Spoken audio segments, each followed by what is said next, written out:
I was just thinking, I don't know, like how does my girlfriend, and I and the girls around me, how do we make it? We don't really make it. I mean, at least for me, I never try to make it.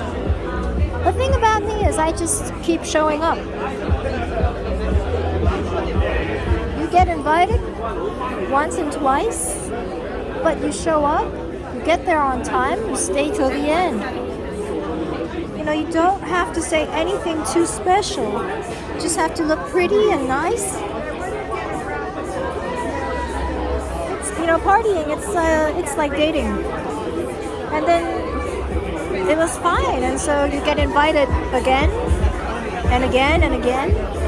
And each time you just keep showing up and staying pretty. I don't say anything too crazy. I'm not always interesting. I'm pretty honest. But the thing about us is we never offend people. So I never do anything too offensive because I'm a girl. And then you keep showing up every time.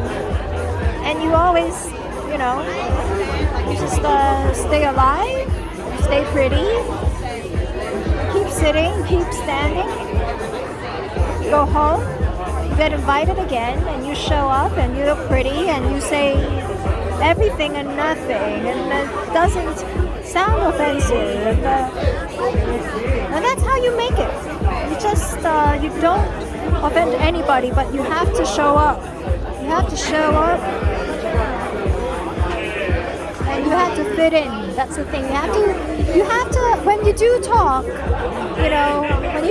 you have to sound not offensive and not too interesting and not too funny, but you just show up as expected. You do that enough, you keep getting invited again and again, and you go with the girls. Everybody stays gorgeous, and that's how you make it. That's how you get ahead.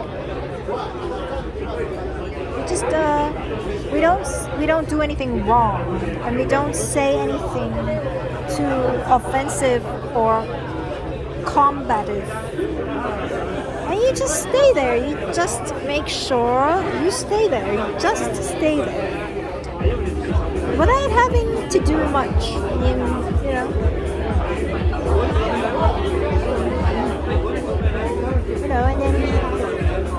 like right now I'm like kind of sitting outside, and so we just keep sitting out here until it's time to crawl my way back in.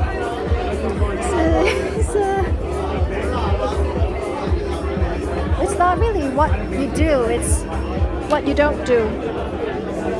Just don't do anything wrong, and you just stay there long enough.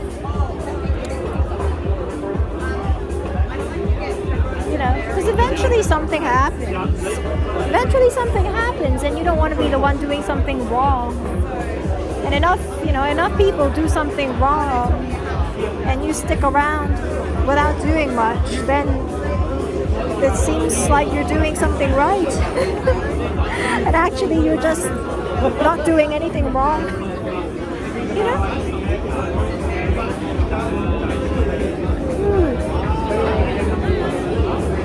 Yeah, see, now it's dark out. It's just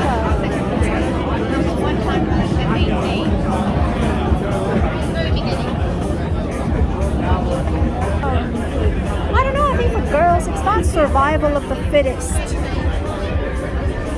It's the survival of the longest. Survival of just staying power. Survival of the person who does the least offensive stuff for the longest time. How long can you hold it without showing an angry face? And the last one standing wins. But usually the person who wins is not the person who wanted to win. Because if you want to win, you get you get competitive, you get angry, you wanna beat somebody, and that's ugly. And as soon as you're ugly, you're gone. And the problem is, as soon as you're gone, you're out. So you just stay pretty, and it's the survival of the person who does the least.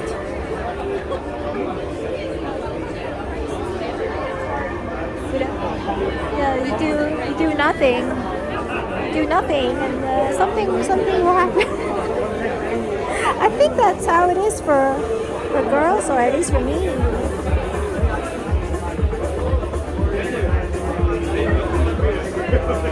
No, because I'm very simple. I'm a very simple person.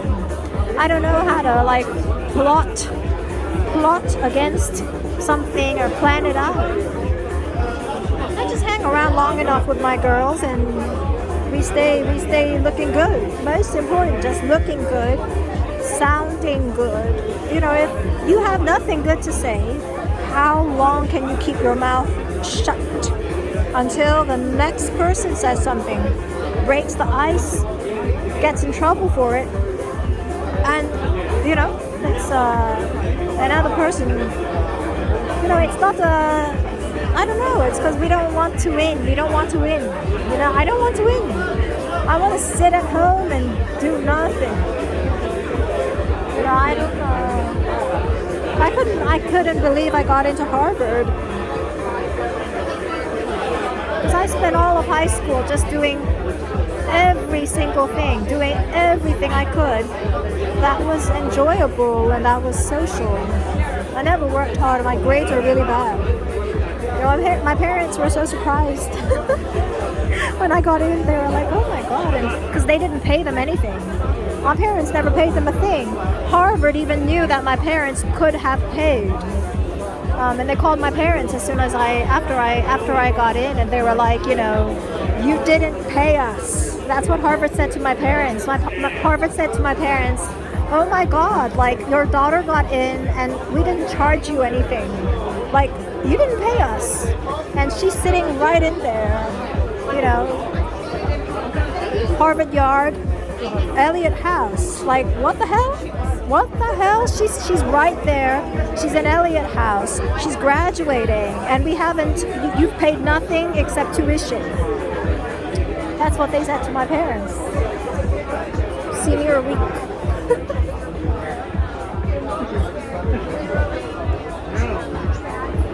It feels so nice out, and yet it feels very safe. Nobody's hitting on me, so I can just sit here for the whole night. See, now the scene is like this, a little darker out. This is Hong Kong. That's about it. That's fun. That's two ladies. That is a quilted Dior bag. I don't know if it's a fake one. And then some work colleagues having a beer. These are the people. I'm sure they're coming from downstairs. And that's it. This is the little area. And I guess Lily's is already closed. It's not open. It's not open for customers. It's not for sale. It's not for sale. It's like Mon Dieu is Mon Dieu, and she's not for sale.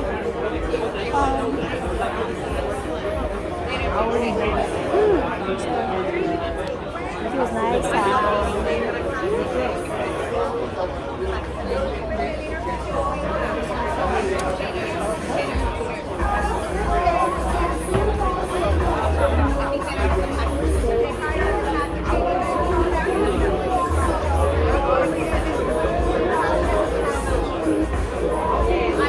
So what I like to do on Instagram nowadays, I like to follow the babies.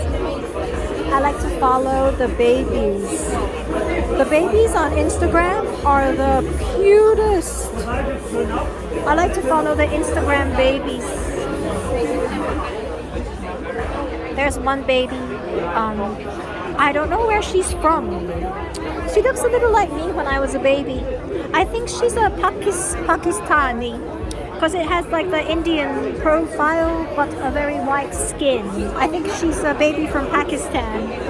She's very pretty. She's probably like a year old. And then of course I follow the baby girl of Chiara Ferragni and Fedez. There are two. They have a child called Vittoria Ferragni, or I don't know her last name, Victoria. And she doesn't know her name yet. She can't say her name in full. And they call her Victor. When they're serious, they say Victoria.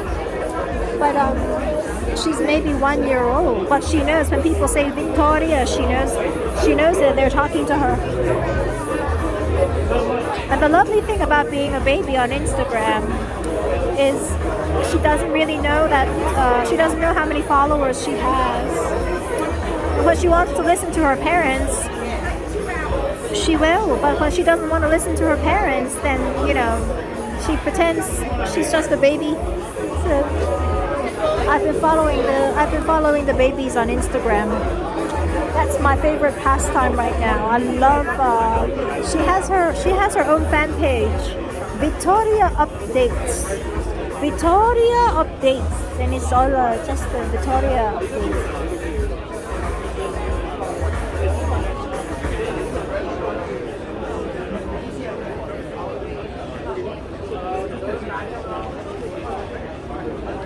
Or I might walk to the Mandarin Oriental because they have a piano and it's empty at night, and I'll just climb onto the podium, and before they can tell me to stop, I just play as much as I can.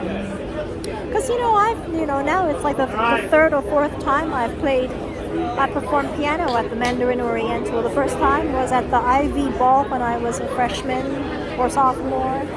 Over the summer, I performed at the Mandarin Oriental. I played Rachmaninoff and I played some Schumann. And a few weeks ago, I went to the Mandarin Oriental and I played some Schumann Liszt. I played some Bach. But I have to play some jazzy stuff as well. But you can play jazzy stuff with anybody. Doesn't matter. But it's, the audience likes it more. The audience likes it more. So I will do some of that. But, some people, they only do classical. So sometimes I do that.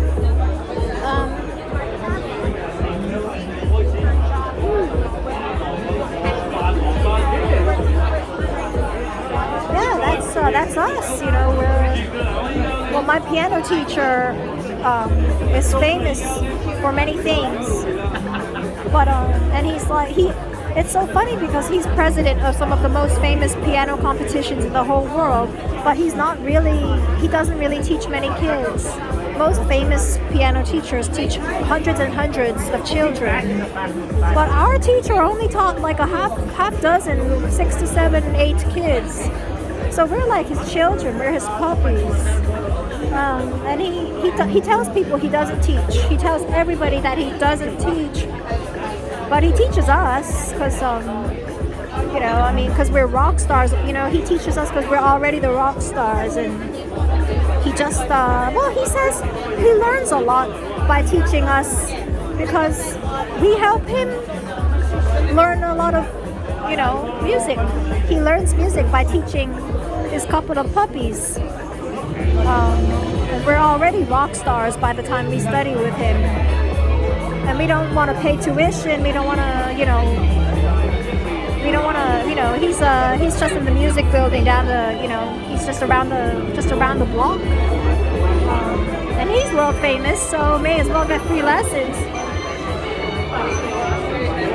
But that's how he is. This is how he is. This is how we all are, He might, he'll teach a class in the morning, practice in the afternoon. He gets on a plane, flies to Europe, and the same night he has a huge concert and he has a severe headache, so he takes like 24 painkillers and he thinks he's going to die. And he keeps thinking he's gonna die, and he has like painkillers in his blood, and he's taken like 24 painkillers, and he thinks he has to call 911, go to a hospital, and yet someone pushes him out on stage, and he does another concert. Here's how life is. That's life. That's life, it's life. Every time he has a horrible headache to the point he has to like fly back home to the States, and he took 24 painkillers, and he wants to call the doctor and go to the hospital. Well, somehow somebody pushes him from backstage and tells him, no, you're fine, just gonna go. And he's about to die, and he's vomiting backstage, and he's spitting blood in the toilet. And he has medical grade painkillers in his body. He has morphine in his blood. And he really thinks he's gonna die and he's gonna faint. And yet he goes on stage and he does a concert. He finishes the piece. Hops on a plane on the next flight home. And he's back at work the next day. He's a rock star and everything. He doesn't try to be, but they call him up and they invite him back again afterwards because he didn't do anything wrong. And that's how we are. We're his puppies. The thing is, he only takes you if you're already a rock star. So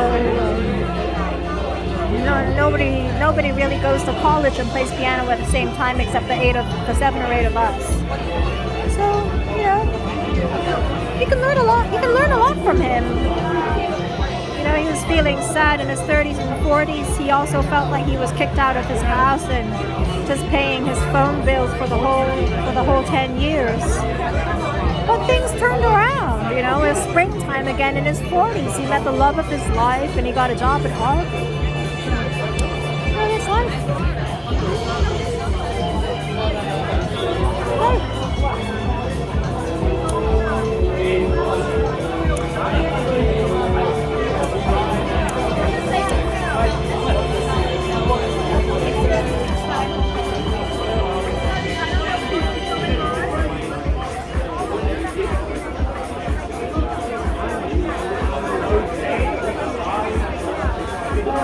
Oh, I think they're drinking. The two ladies there are drinking Campari. I like Campari because it's supposed to be a bitter drink, but actually it tastes really, really sweet.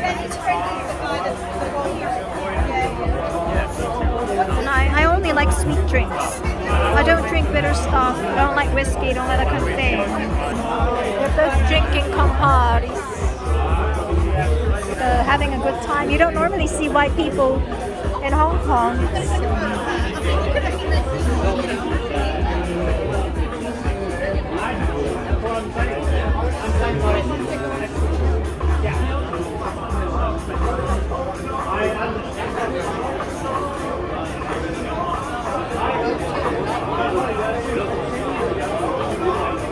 So it's starting to get empty. Out here.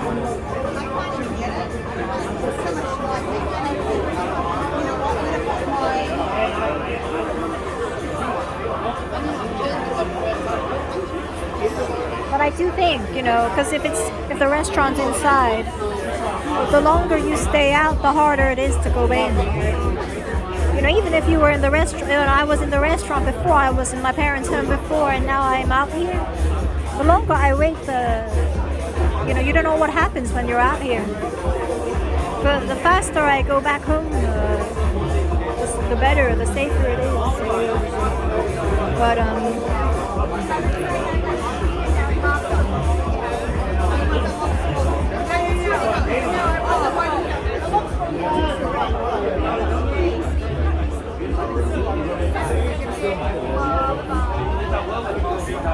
yeah, I mean, it's not really people watching, it's more like office workers.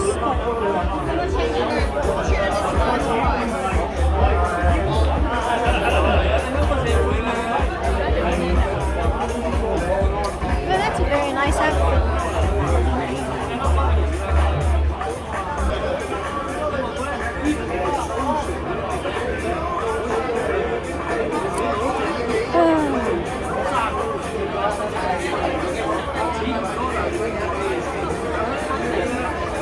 go on Instagram and look up some baby girls.